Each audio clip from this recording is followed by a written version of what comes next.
시청자 여러분 안녕하십니까. 대한민국 유행가 스토리텔러 제1호 유차정입니다. 봄꽃이 참 많이 피었습니다.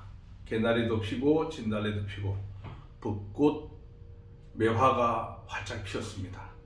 이제 이 뒤에 필 꽃이 앵두꽃입니다. 앵두나무 꽃은요 4월 말 5월에 피어서 6월 중하순부터 7월까지 열매를 수확해서 드실 수 있는 가장 빠른 과일이기도 합니다.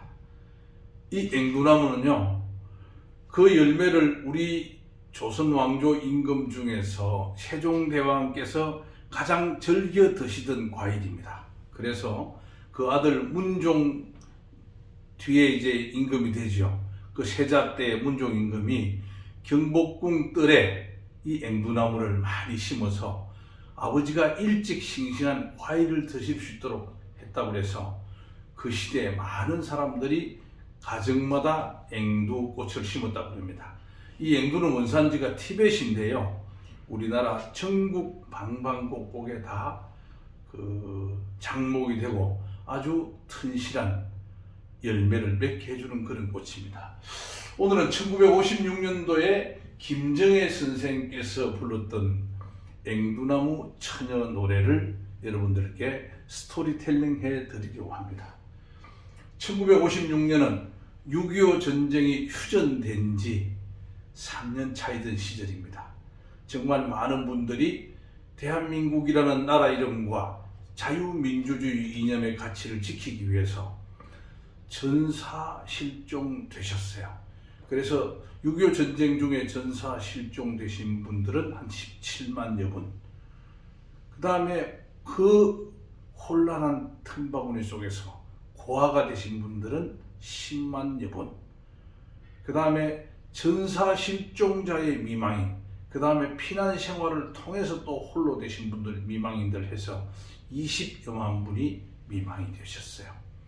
그 많은 분들이 전쟁 이후의 상처와 그 폐허를 딛고 다시 일어서기 위해서 희망적인 노래, 경쾌한 멜로디, 아름다운 가사, 이런 노래들을 전 국민이 부를 수 있도록 우리 국가 공보처, 공보실 차원에서도 활동을 했었는데요. 그 중에 한 곡이기도 합니다.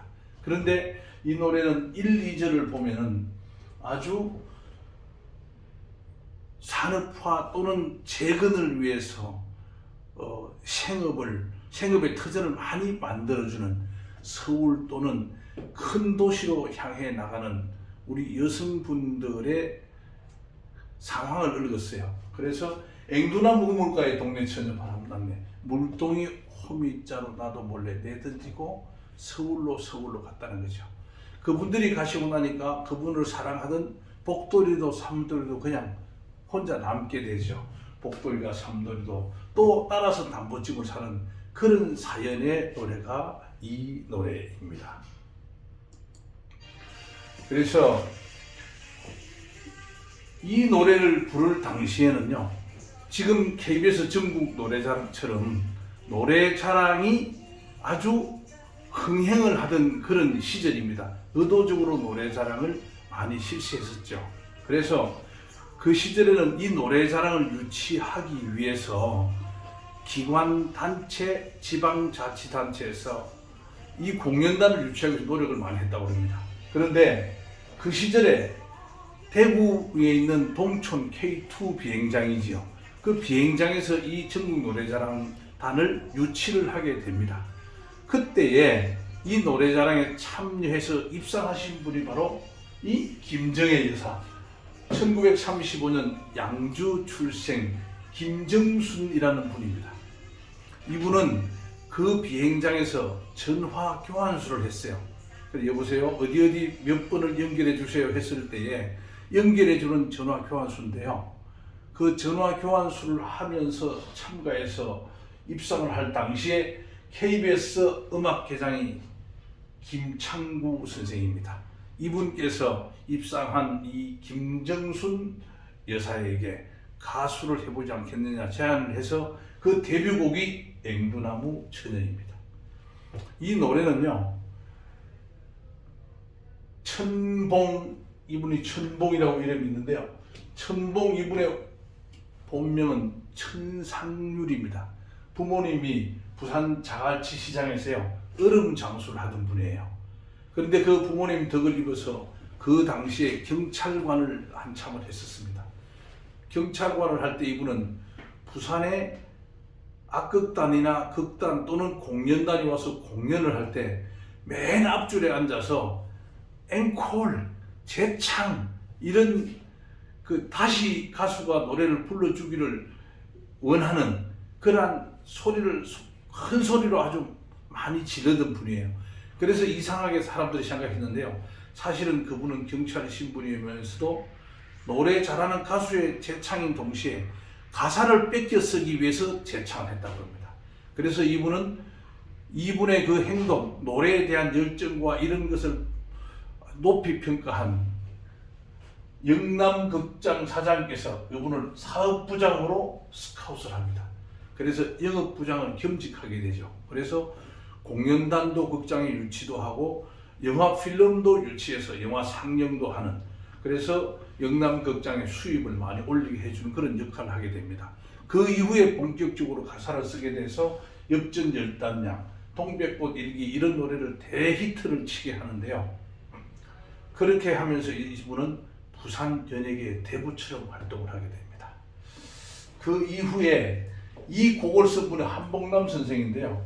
1919년에 평남 안주에서 출생을 해서 양복점을 하다가 6.25 전쟁, 해방 광복 이후에 6.25 전쟁이 발발하면서 부산으로 내려옵니다.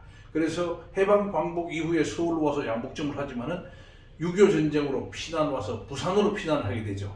그래서 그곳에서 부산 아미동에 도미도 레코드사를 차려서 미군 부대에서 나오는 그런 중고 장비들을 설치를 해서 레코드판을 찍어내면서 가수들을 유치해서 녹음도 하고, 그 레코드판 SP판, LP판 바늘이지요.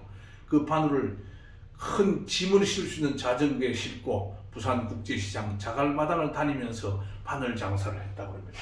그러면서 그분이 곡을 쓴 노래가 바로 처녀뱃사공, 여러분 정말 잘 아시잖아요. 낮동안 강바람이 치마폭을 스치면이라고 하는 그 처녀뱃사공, 에레나가 된 순이 오동동 타령, 이 황정사 선생님이 불렀어요. 오동추야 다리 밝아 오동동이냐.